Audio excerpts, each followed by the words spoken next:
Win the race. Transient nature of the institution. And what happens to compactness? And will expansion still be possible? Welcome to our Gospel Commentary channel, to discover yourself. Today we will delve into the theme of the mania for precedence in the religious path, which is contrasted with the life of pure faith, which disdains pyramidal situations. For a more complete overview of our human, cultural and spiritual proposal, we suggest you visit the website juvie.art. Juvie.art. Mark 9 verses 29 to 36. A boy was playing at being a priest with a boy his own age, on the stairs of his house.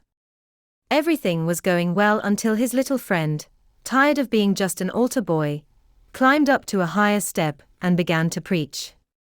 The boy scolded him sharply, "Only I can preach. You can't preach. It's my turn.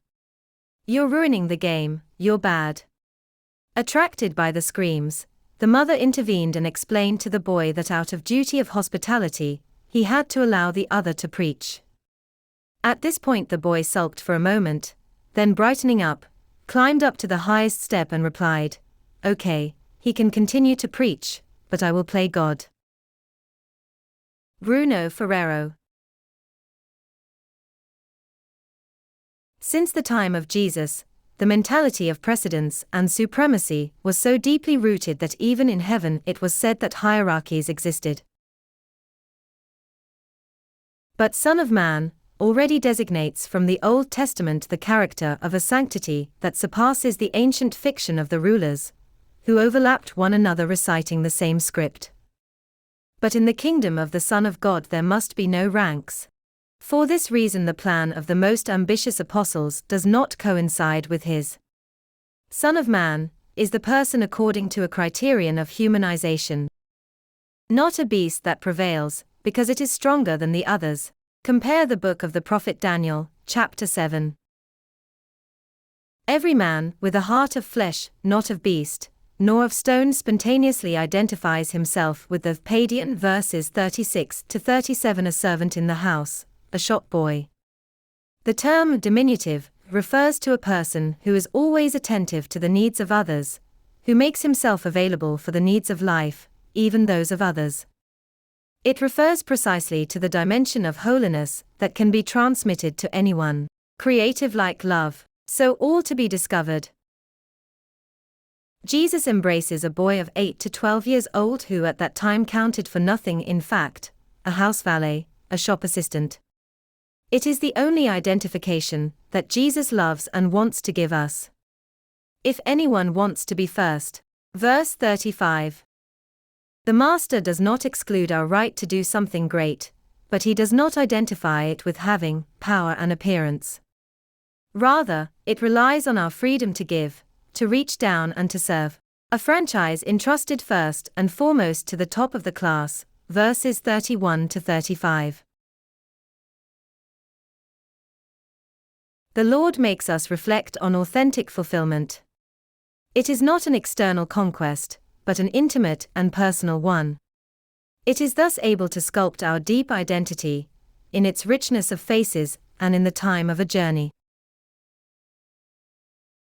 Aristotle claimed that beyond artificial begging of the question, or apparent proclamations, you only truly love yourself. That's a big question mark.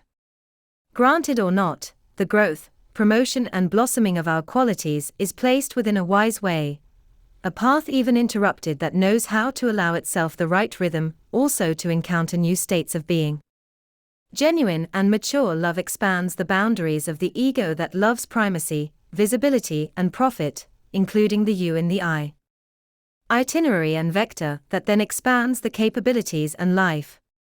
Otherwise, in every circumstance, and unfortunately, at any age, we will remain in the childish game of those who jostle on the steps to prevail.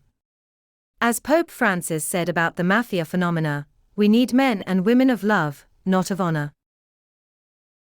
Tao Te Ching wrote, 40. Weakness is what the Tao employs. And Master Wang Pai comments, the high has the low as its base. The noble has the vile as its foundation. Thus the personal flows into the plural and global. To internalize and live the message. In the balance of nature, have you ever seen a plant that lives only in the light? Or a creature that has no shelter in the shade? Mark 9 verses 29 to 36. Thank you all for your kind attention. We invite you to subscribe to the channel to stay updated on our activities. If you liked it, leave a well done to support us. Subscribe, give your precious like, share with your friends, and comment too.